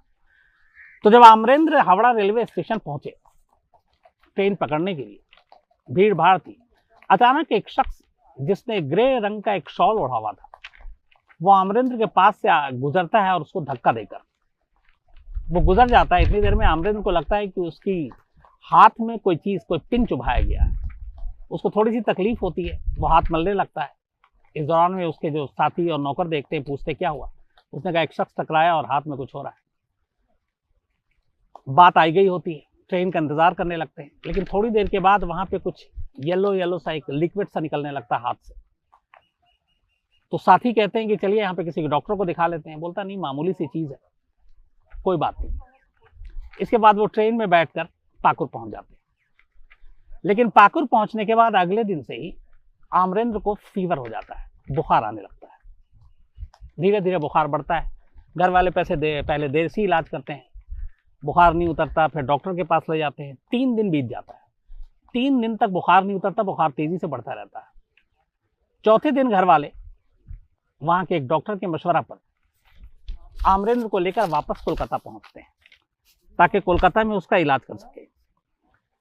डॉक्टर नलिनी रंजन सेनगुप्ता, ये उस वक्त बंगाल के टॉप मोस्ट फिजिशियन हुआ करते थे। इनकी निगरानी में अमरेंद्र का इलाज शुरू हुआ, पर बुखार नहीं उतर रहा था और लगातार तबीयत बिगड़ती जा रही थी। 26 नवंबर को यह वाकया हुआ था। इलाज के बाद भी अमरेंद्र की तबीयत ठीक नहीं हुई और 3 दिसंबर 1933 को अमरेंद्र अचानक कोमा में चला गया। 24 घंटे बाद 4 दिसंबर 1933 को अमरेंद्र की मौत हो गई। अब ये बड़ा अजीब वाकया था कि एक 20 साल का नौजवान, अच्छा अभी तक किसी ने ये भी नहीं सोचा कि कोई शॉल में गुजरा, उसने कुछ चुभाया क्या, बस अचानक फीवर, अचानक बुखार और उसके बाद मौत। मौत के बाद कई चीजें अजीब शुरू होती हैं। अब जिस हॉस्पिटल में मौत हुई वहां पे अमरेंद्र का एक और भाई था, बड़ा सौतेला भाई, और उसका नाम था बियोनेंद्र। तो जब मौत हुई आनन फानन में, अमरेंद्र की लाश को लेकर डेथ सर्टिफिकेट बनाकर बड़ा भाई बिनोयेंद्र वहां से डेड बॉडी को पाकुर ले जाता है और ये सब कुछ बहुत जल्दी में होता है। ले जाने के बाद अंतिम संस्कार भी आनन फानन में कर दिया जाता है। बात आई गई हो जाती है। अब अमरेंद्र की मौत से जुड़े हुए सारे सबूत लगभग खत्म हो चुके थे। अंतिम संस्कार हो गया, लाश भी नहीं है, डेथ सर्टिफिकेट बनवा लिया, फीवर की वजह से मौत, सब कुछ की एक नेचुरल मौत है। थोड़ा वक्त बीतता है। इस दौरान में कुछ ऐसी हरकतें होती हैं अमरेंद्र के बड़े भाई बिनोयेंद्र की, जिससे शक होता है। उसको शुरू से यह था कि शायद परिवार वाले आगे चलकर उसको उससे बड़ा दर्जा देंगे, जबकि वो बड़ा भाई है। तो वो उन दोनों में, और सौतेला भाई था, बनती भी नहीं थी। भाई की मौत के बाद अफसोस होने की वजह वो बड़ा खुश था, पार्टी वार्टी भी कर रहा था। तो कई लोगों को शक हुआ, लेकिन कोई ऐसी चीज, कोई ऐसा सबूत था नहीं जिससे उसके ऊपर उंगली उठाई जा सके। धीरे धीरे वक्त बीतता है, लेकिन इसी दौरान अमरेंद्र के एक क्लोज रिश्तेदार को ये डाउट होता है कि अमरेंद्र की मौत नेचुरल नहीं है, बल्कि ये कत्ल है। और वो कोलकाता पुलिस को एक लेटर लिखते हैं कि इसकी जांच होनी चाहिए। लेटर लिखने के बाद भी कुछ होता नहीं है। इस दौरान में अचानक एक और चीज होती है। जब डॉक्टर नलिनी रंजन पांडे के अंडर में इलाज चल रहा था, तब फीवर उतर नहीं रहा था। तो वहां पे अमरेंद्र का ब्लड टेस्ट हुआ और वो ब्लड लेकर लैब में टेस्ट करने के लिए भेज दिया गया। लेकिन वो रिपोर्ट आती उससे पहले अमरेंद्र की मौत हो गई। तो जब मौत हो गई तो फिर आगे पीछे कोई मतलब नहीं है कि कौन सा ब्लड, कैसा टेस्ट उस जमाने में। तो ये बातचीत हो गई। अब उस रिश्तेदार ने एक लेटर लिखा कोलकाता पुलिस को। कोलकाता पुलिस ने कहा कि अब कैसे जांच करूं, बॉडी भी नहीं है, कोई ऐसे सबूत भी नहीं है। फिर भी कोलकाता पुलिस ने कहा चलो डॉक्टर से पूछताछ करते हैं कि मौत की वजह क्या है। डॉक्टर नलिनी रंजन पांडे नहीं बल्कि सेनगुप्ता से उन्होंने पूछताछ की, तो उन्होंने भी कुछ कंक्रीट नहीं बताया कि मौत की वजह क्या है। लेकिन इसी दौरान में हुआ ये कि जो ब्लड सैंपल टेस्ट के लिए भेजा गया था उसकी रिपोर्ट आ गई थी और वो रिपोर्ट वहां पे रखी हुई थी। पुलिस ने अपनी तरीके से पूछताछ की। उन्होंने कहा कि ऐसा कोई सबूत नहीं है फिर अचानक किसी ने कहा कि एक ब्लड सैंपल है और उसकी रिपोर्ट आई। जब उस रिपोर्ट को देखा गया तो हर कोई हैरान हो गया। उस जमाने में ऐसी रिपोर्ट सामने आना ये एक अजीबोगरीब और हैरत अंगेज चीज थी। इस रिपोर्ट में ये लिखा गया था कि आमरेंद्र के ब्लड से यर्सीनिया पेस्टिसाइड यर्सीनिया ये पाया गया। अब ये है क्या? ये एक बैक्टीरिया थी जो आमरेंद्र के ब्लड में पाई गई। अब ये बैक्टीरिया कौन सी थी? जब ये बात पुलिस को पता चली तो पुलिस वालों के भी पैरों तले जमीन खिसक गई। पता चला कि ये बैक्टीरिया दरअसल ब्यूबेनिक प्लेग का हिस्सा है। ये प्लेग जो है 1896 में यूरोप और बाकी जगहों से हिंदुस्तान में आया था और हिंदुस्तान के बाकी शहरों के अलावा कोलकाता में भी पहुंचा और कोलकाता में इस प्लेग का काफी असर रहा। करीब 10 साल तक 1896 से लेकर 1906 तक ये प्लेग कोलकाता और उसके आसपास के इलाके में फैला। लेकिन 10 साल के बाद इस प्लेग का असर कम हो गया। अब यहां बात 1933 की हो रही है, इस प्लेग के आने के करीब 40 साल बाद, और उसी प्लेग का वायरस, उसी प्लेग का बैक्टीरिया आमरेंद्र के ब्लड में। अब ये कैसे पॉसिबल है? कोलकाता पुलिस को जब ये पता चला तब फिर कोलकाता पुलिस के एक तेज तर्रार इंस्पेक्टर शरद चंद्र मित्रा, ये बंगाल इंटेलिजेंस सर्विस से थे, BIS से। तो इंस्पेक्टर मित्रा उस जमाने में बेहतरीन इन्वेस्टिगेटर माने जाते थे। उनको यह केस सौंप दिया गया। अब जब डॉक्टरों से उन्होंने पूरा पूछताछ की तो अब कड़ियां जुड़नी शुरू हुई। कड़ियां ये कि 26 नवंबर 1933 को आमरेंद्र हावड़ा रेलवे स्टेशन पे पहुंचा। एक शख्स शॉल ओढ़कर आया, धक्का मारा और उसने कोई चीज चुभोया और वो भाग गया। उसके बाद से अगले दिन से फीवर आना शुरू हुआ। अब लेकिन सवाल यह है कि वो प्लेग जो 96 में फैला था, वो प्लेग 40 साल के बाद और उसका बैक्टीरिया जिसका अब सब कुछ खत्म हो चुका है, वो आमरेंद्र के शरीर में कहां से आ सकता है? अब इसकी इन्वेस्टिगेशन शुरू हुई। जब इन्वेस्टिगेशन शुरू हुई तो पता चला कि मुंबई में एक हाफ 9 केयर करके कोई एक हॉस्पिटल है और उसी जगह पर इस प्लेग की वैक्सीनेशन तैयार हुई थी, जैसे आज कोरोना में हो रही है। और मुंबई के उस हॉस्पिटल में खासतौर पर इस ब्यूबेनिक प्लेग के ऊपर रिसर्च किया गया, उसकी वैक्सीनेशन तैयार हुई। और जहां वैक्सीनेशन तैयार होती है वहां पे आमतौर पे उस बैक्टीरिया या उस चीज का अंश भी रखा जाता है, क्योंकि आपके रिसर्च में बाकी चीज में काम आता है। जैसे कोरोना को लेकर है तो कोरोना के जो सिम्टम है या बैक्टीरिया है वो चीजें होती है। जैसे आपको याद होगा कि चाइना में जिस तरीके से वुहान के लैब से ये फैलने की बात आई, तो वुहान के लैब में इसकी बैक्टीरिया थी और कहते हैं उसी लैब से ये लीक हुई, जैसे पूरी दुनिया में कोरोना फैला। सेम उस वक्त ब्यूबेनिक प्लेग को लेकर था कि मुंबई के उस लैब में ये रखा हुआ था और वहां रिसर्च चल रहा था। लेकिन वो हेविली गार्डेड सुरक्षा के बीच में वो जगह, क्योंकि ऐसे वायरस जहां पे रखे जाते हैं उसकी बड़ी निगरानी की जाती है, तो वहां से कोई क्यों लाया और किसी का कत्ल करने के लिए लाया? ये बड़ी अजीब सी और अटपटी सी बात थी। तो पुलिस को भी कुछ समझ में नहीं आया, लेकिन इन्वेस्टिगेशन जारी रही। इसी दौरान में 2-3 चीजें होती हैं। एक ये होता है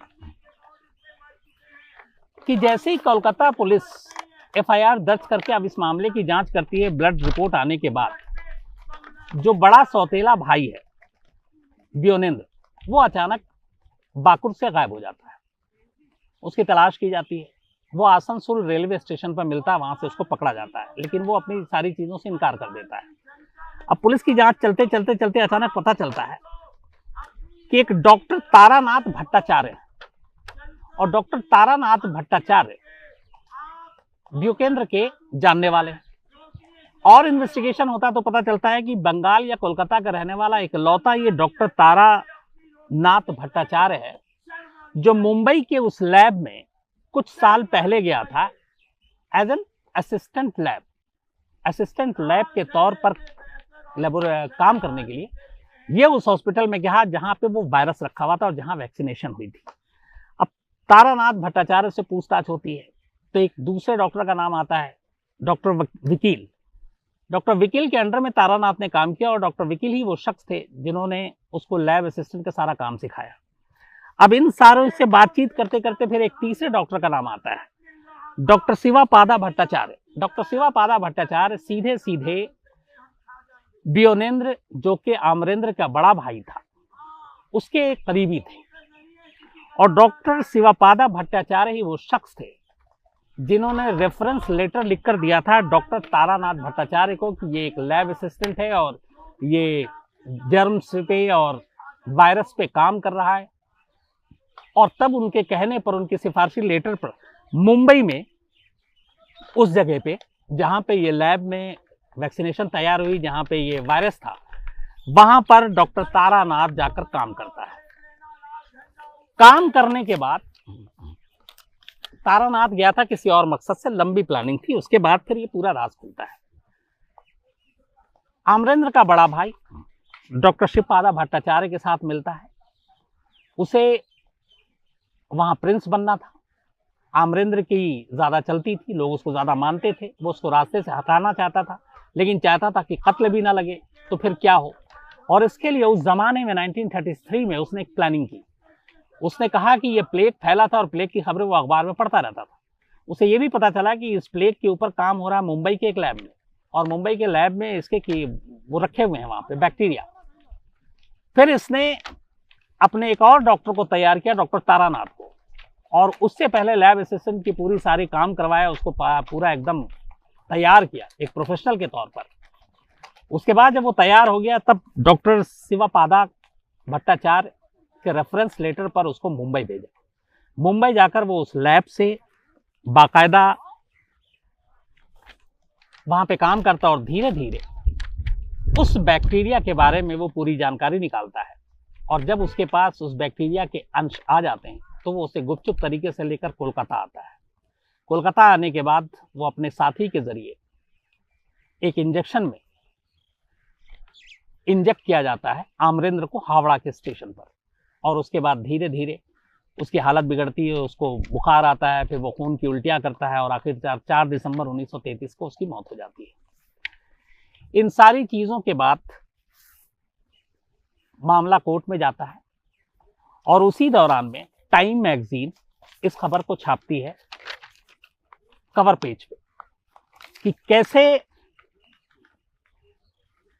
एक कत्ल के लिए इतनी गहरी साजिश की गई कि उसके लिए बाकायदा जाकर लैब से वायरस को चुराया गया और उस वायरस को इंसान को इंजेक्ट किया गया और फिर उसकी मौत होती है। इन सारी चीजों के बाद आखिरकार अदालत में यह मामला जाता है और 10 जनवरी 1936 को उस वक्त जो अदालत जस्टिस थे जे लॉर्ड विलियम्स, इन्होंने फैसला सुनाया। उन्होंने आमरेंद्र को लाइफ इंप्रिजमेंट दी, उम्र कैद की सजा, और उम्र कैद की सजा देने के साथ ही उसको अंडमान भेज दिया, काला पानी सेलुलर जेल। 10 जनवरी 1936 आमरेंद्र पहुंच गया, आमरेंद्र का बड़ा भाई ब्योकेंद्र पहुंच गया अब जेल उम्र कैद की सजा काटने। लेकिन नसीब ने उसका साथ दिया, क्योंकि 11 साल के बाद ही देश आजाद हो गया और 1947 में देश की आजादी के साथ सेलुलर जेल में जो लोग बंद थे उनको रिहाई मिली। अब हालांकि आमरेंद्र एक पॉलिटिकल प्रिजनर नहीं था, राजनीतिक कैदी नहीं था, वो एक क्रिमिनल था जिसके ऊपर अपने ही भाई की जान लेने का इल्जाम था। लेकिन आजादी के जश्न के बीच में चूंकि वो 11 साल सजा काट चुका था, उसे भी भारत सरकार ने आजाद करने का फरमान सुना दिया और वो आजाद हो गया। आजाद होने के बाद वो वापस पाकुर आता है। पाकुर आने के बाद अब उसकी मेंटल कंडीशन ठीक नहीं थी, वो अजीब अजीब हरकतें करता था। एक रोज उसने अचानक बंदूक उठाया और अपनी पूरी फैमिली को सामने खड़ा करके ये कहा कि मैं हर एक को गोली मार दूंगा। उस वक्त उन्हें प्रोटेक्शन भी मिला हुआ था और उनके अपने गार्ड भी थे। लेकिन इससे पहले कि ब्योकेंद्र अपनी फैमिली पर गोली चलाता, सामने से गार्ड ने गोली चला दी और आमरेंद्र के बड़े भाई ब्योकेंद्र की मौत हुई। कि 11 साल जेल से वापस आने के बाद फैमिली को मारने के चक्कर में गार्ड के हाथों उसकी मौत हो गई। आजाद हिंदुस्तान या आजाद हिंदुस्तान से पहले किसी शख्स के कत्ल के लिए इतनी गहरी साजिश कि आप किसी बैक्टीरिया, किसी ऐसे वायरस के थ्रू उसकी आप जान लें और उसकी प्लानिंग आप सालों तक करें, बाकायदा उस जगह पर किसी डॉक्टर को भेजें, उसकी भी प्लानिंग आप करें, उसकी भी आप तैयारी करवाएं, और फिर ये केस सामने ऐसे आया और खुले। जो उस वक्त के इंस्पेक्टर मित्रा थे आईओ, उनकी इस केस को लेकर बड़ी तारीफ हुई, और इस मोडस ऑपरेंडाई जो तरीका था कत्ल करने का, इन चीज़ों ने ही पूरे देश को उस वक्त भी चौंकाया था, और पहली बार एक निक्सस खुला था कि कत्ल के लिए कैसे डॉक्टर की भी मिली भगत हो सकती है। और यही वजह है कि टाइम मैगजीन ने तब 1936 में इस केस को, जब फैसला आया था, तब कवर पेज पे इस मर्डर मिस्ट्री की पूरी कहानी छापी थी। तो ये थी कहानी। आज की जो रहस्यमय कहानी है वो आपको सुनाऊं, क्योंकि इस कहानी को लेकर आज भी एक बड़ा रहस्य बना हुआ है, ख़ासतौर पर जापान में, कि एक शख्स, क्या वो इस दुनिया का था ही नहीं? वो शख्स क्या टाइम मशीन से उसका कोई रिश्ता था, और वो अचानक आता है, अचानक गायब हो जाता है? ये पूरी उलझा देने वाली कहानी आपको सुनाऊं उससे पहले एक अच्छी पॉजिटिव स्टोरी आपको शुरुआत में बताता हूँ। मई में बहादुरगढ़ हरियाणा से एक बच्चा दिल्ली में इलाज के लिए आता है। करीब 6 साल की उम्र, नाम कुणाल। उसको टाइफाइड बुखार था, और अप्रैल मई में आपको याद है कि कोरोना का भी कहर था पीक पे, घर वाले डर गए। 6 साल का मासूम कुणाल बहादुरगढ़ के अस्पताल में कहीं इलाज ठीक से नहीं हो पा रहा था, तो उनको दिल्ली लाया गया। माँ बाप परेशान थे, लेकिन इत्तेफाक की बात है कि 26 मई को डॉक्टरों ने कुणाल को मृत करार दिया। डॉक्टरों ने कहा कि उसकी मौत हो गई है टाइफाइड से। अब टाइफाइड से मौत के बाद माँ बाप का बुरा हाल रो रो कर, लेकिन कुदरत के आगे क्या करते, किसी तरीके से वो अपने बच्चे को फिर घर ले जाने का फैसला करते हैं। अस्पताल वाले बच्चे की लाश को, बॉडी को पैक करके माँ बाप के हवाले कर देते हैं।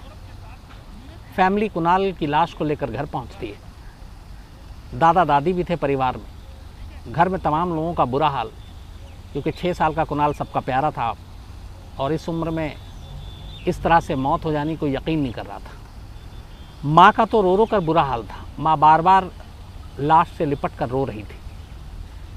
उधर घर के जो मर्द थे, दादा, पिता, वो लोग अब जुट गए, क्योंकि 26 मई की को लेकर वो लाश गए थे। शाम हो गई थी, तो अब ये था कि अंतिम संस्कार अगले दिन सुबह करेंगे, तो उसकी तैयारी में जुट गए। शमशान में भी खबर की गई, बाकी रिश्तेदारों को खबर की गई। इस दौरान में माँ लगातार अपने बच्चे की लाश से लिपट लिपट कर, बिलक बिलक कर रो रही है। और इसी दौरान में जब वो लिपट कर रो रही थी, अचानक उसे ऐसा लगा कि जैसे लाश से कुछ हरकत हो रही है। माँ चीखती है, ज़ोर से आवाज़ देती है बच्चे के पिता को कि देखो कुणाल हिल रहा है। लोगों को लगता है माँ है, मौत पे यकीन नहीं कर रही है, इसका वहम है। लेकिन फिर बाकी कुछ लोग आते हैं और अचानक देखते हैं तो लगता है कि हाँ, लाश में कुछ हरकत है। अब इसके बाद कुछ उसके सीने पे, जो उन लोगों को पता था, जो उन्होंने सीखा था, सीने पे दोनों हाथ रख के प्रेस करते हैं कि शायद उसकी सांसें चलने लगे। पिता जो है वो मुंह से सांस देने की कोशिश करने लगता है, और जब वो मुंह से सांस रहे थे, अचानक उन्हें एहसास होता है कि उनके होंठ को उनके बेटे ने काट लिया है। उसके बाद वो अचानक चौंक उठते हैं। फिर लगता है कि बच्चे की जिस्म में अभी भी जान है। पूरा घर खुशी और गम के इस मिले जुले माहौल के बीच बच्चे को लेके भागता है रोहतक के हॉस्पिटल में। रोहतक ले जाया जाता है, डॉक्टर देखते हैं और हैरत अंगेज तौर पे पता चलता है कि बच्चे के अंदर अभी जान है। इसके बाद उसका इलाज शुरू करते हैं। 24 घंटे के अंदर बच्चा बिल्कुल ठीक हो जाता है। 27 या 28 मई को 6 साल का कुणाल जिंदा अपने घर लौट आता है। माँ बाप की खुशी का ठिकाना नहीं। माँ का यही था कि भगवान ने मेरे बच्चे को लौटा दिया। पिता ने ये कहा कि मेरे होंठ इसने काटे, लेकिन इस काटने से जो मुझे खुशी हुई वो दुनिया में शायद कभी वैसी खुशी मुझे नहीं नसीब होगी, क्योंकि इस काटने से मुझे ये एहसास हुआ कि मेरा बेटा ज़िंदा है। तो पूरा घर खुश, दादा दादी खुश, और कुणाल, जिसे दिल्ली के अस्पताल के डॉक्टरों ने मृत करार दिया था, वो ज़िंदा हो गया। और पूरा परिवार, पूरा गांव, जो जिसको भी ये खबर पता चली, वो सभी बेहद खुश। कुछ चमत्कार कह रहे हैं, कुछ भगवान की बातें कर रहे हैं। अब यहाँ सवाल लेकिन एक है कि आखिर ऐसा हुआ कैसे? क्योंकि साइंस, मेडिकल इन चीज़ों में इनका नज़रिया अलग है, आपकी अपनी जो सोच है, जो आस्थाएं हैं, उसका नज़रिया अलग है। तो कहीं ना कहीं ऐसा तो नहीं है, क्योंकि कुछ डॉक्टरों से जब बात हुई, उन लोगों ने फिर बताया कि अस्पताल की लापरवाही थी, बहुत मुमकिन है कि कुणाल बेहोश था और डॉक्टरों ने समझा कि उसकी मौत हो गई और उन्होंने बॉडी पैक करके उसको वापस कर दिया। तो ये एक अच्छी खबर थी, कम से कम जो भी है आज कुणाल अपने घर वालों के साथ है। आज के अखबारों में ये खबर भी छपी है, भास्कर ने भी इस खबर को छापा है, तो वहीं से फिर दीपक ने मुझे बताया, तो मुझे लगा कि आपके साथ ये खबर शेयर करनी चाहिए और इस खबर को शूट करने के लिए टीम को भी भेजा जा रहा है। तो ये तो थी एक गुड न्यूज़, अच्छी खबर।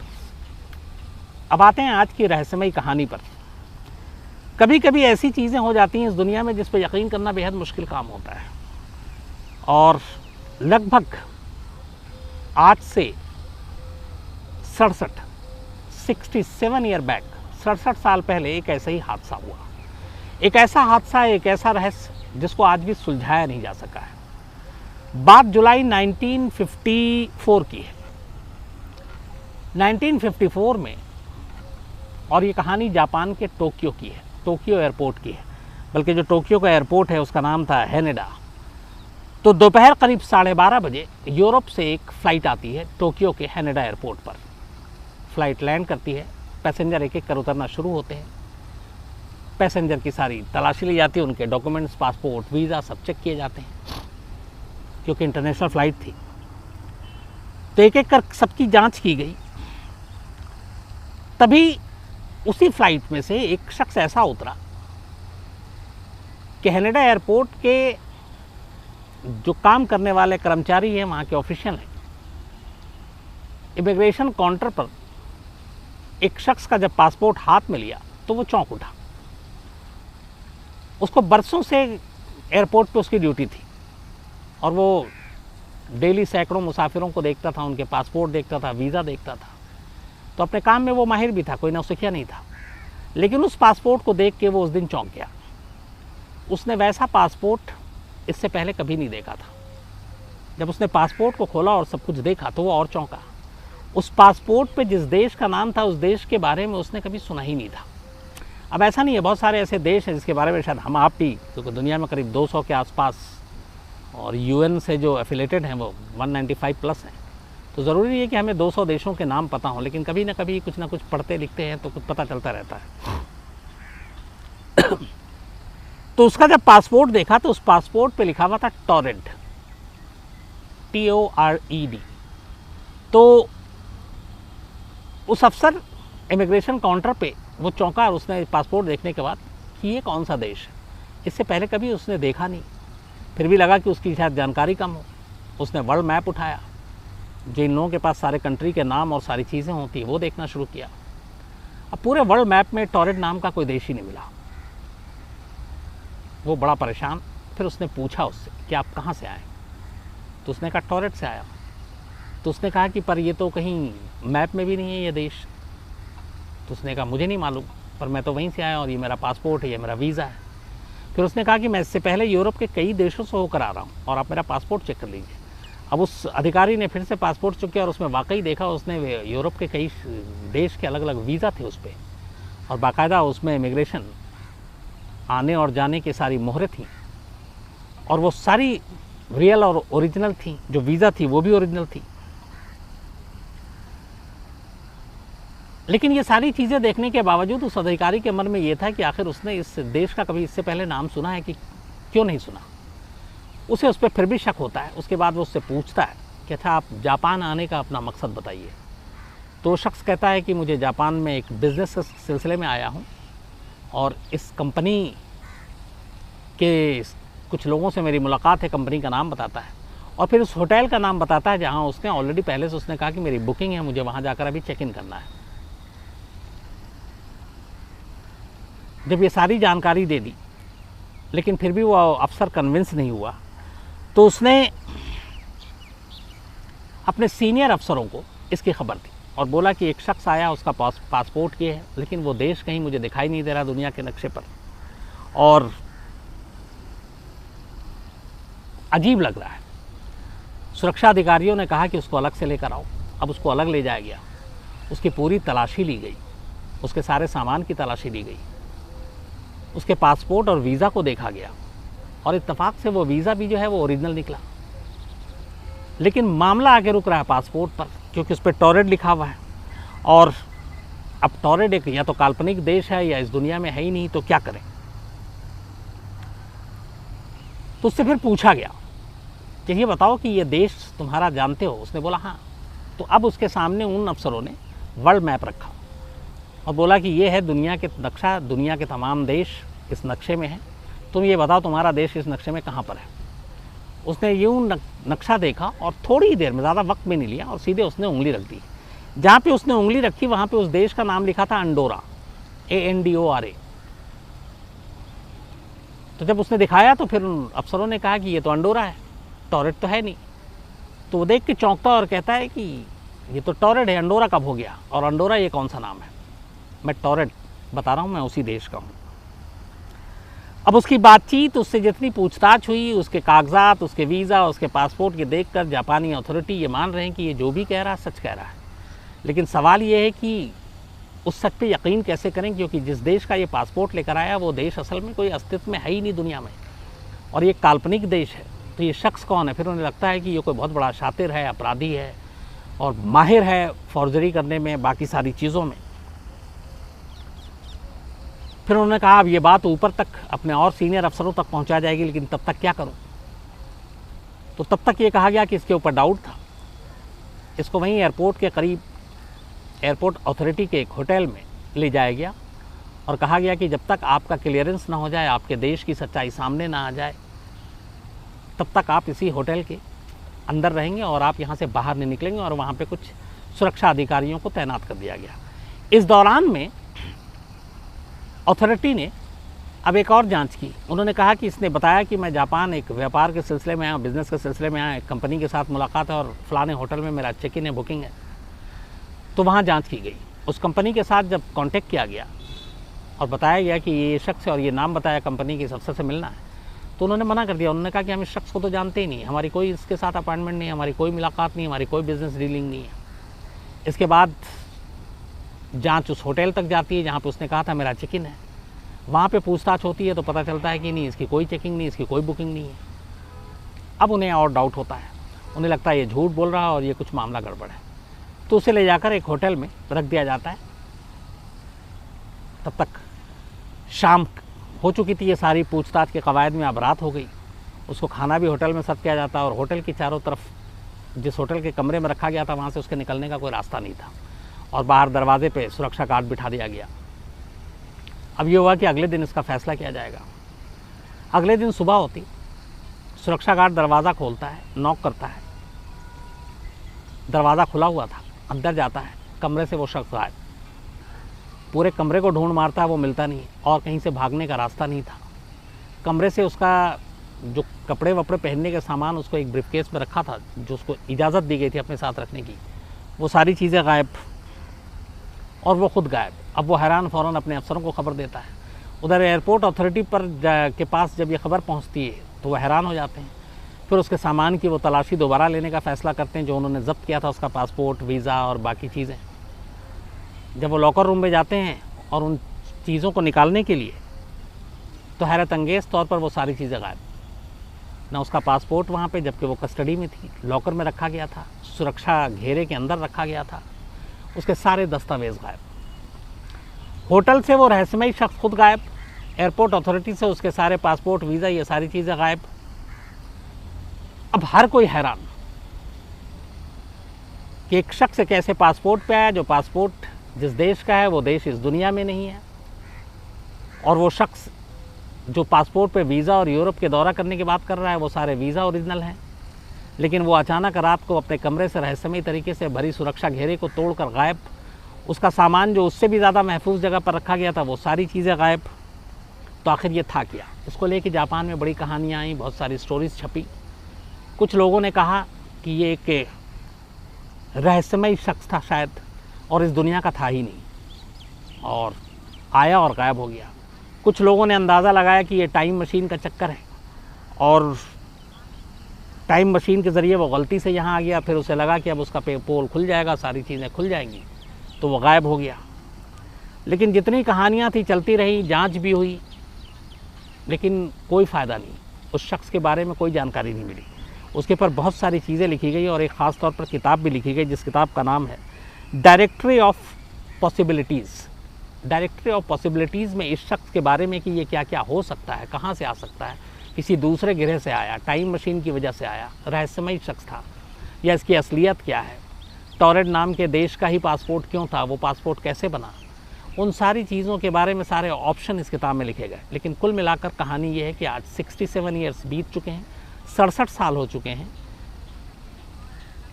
जुलाई 1954 में टोक्यो के हेनेडा एयरपोर्ट पर लैंड किया हुआ ये शख्स, इसकी सच्चाई क्या थी, इसके पासपोर्ट की सच्चाई क्या थी, इसके देश की सच्चाई क्या थी, ये आज भी एक राज है और रहस्य। तो अगर आप में से और बहुत सारे